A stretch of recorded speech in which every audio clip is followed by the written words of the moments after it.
നമസ്കാരം, ഇത് IBN Malayalam. House of കോമൺസിലെ 153 അംഗ ഭരണകക്ഷിയിൽ പകുതിയിലധികം പേരും എതിരായതോടെ കാനഡ പ്രധാനമന്ത്രി ജസ്റ്റിൻ ട്രൂഡോയുടെ നില പരുങ്ങലിലാകുന്നു. സ്വന്തം കക്ഷിയിലെ 80 എംപിമാരാണ് ട്രൂഡോയുടെ രാജി ആവശ്യപ്പെട്ട് രംഗത്തുള്ളത്. അറ്റ്ലാന്റിക് കാനഡ, ഒന്റാറിയോ മേഖലയിലെ മുഴുവൻ ലിബറൽ പാർട്ടി അംഗങ്ങളും ട്രൂഡോയ്ക്കെതിരാണ്. ആൽബർട്ടയിൽ നിന്നുള്ള Indo Canadian MP George Chahal നേരത്തെ തന്നെ രാജി ആവശ്യം ഉന്നയിച്ചിരുന്നു.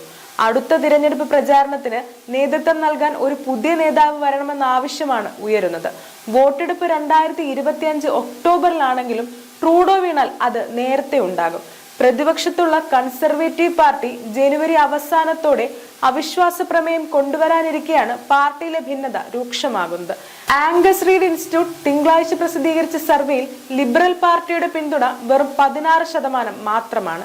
പാർട്ടിയുടെ 157 വർഷത്തെ ചരിത്രത്തിലെ ഏറ്റവും മോശം കണക്കാണിത്. 2011 മൈക്കിൾ ഇഗ്നാറ്റീഫിന്റെ നേതൃത്വത്തിലെ തിരഞ്ഞെടുപ്പിനെ നേരിട്ടപ്പോൾ ലഭിച്ച 18.9% വോട്ടാണ് നിലവിലെ ദയനീയ പ്രകടനം. 20 വയസ്സിന് താഴെയുള്ളവരിൽ 22% പേർ മാത്രമേ ജസ്റ്റിൻ ട്രൂഡോയെ പിന്തുണയ്ക്കുന്നുള്ളൂ.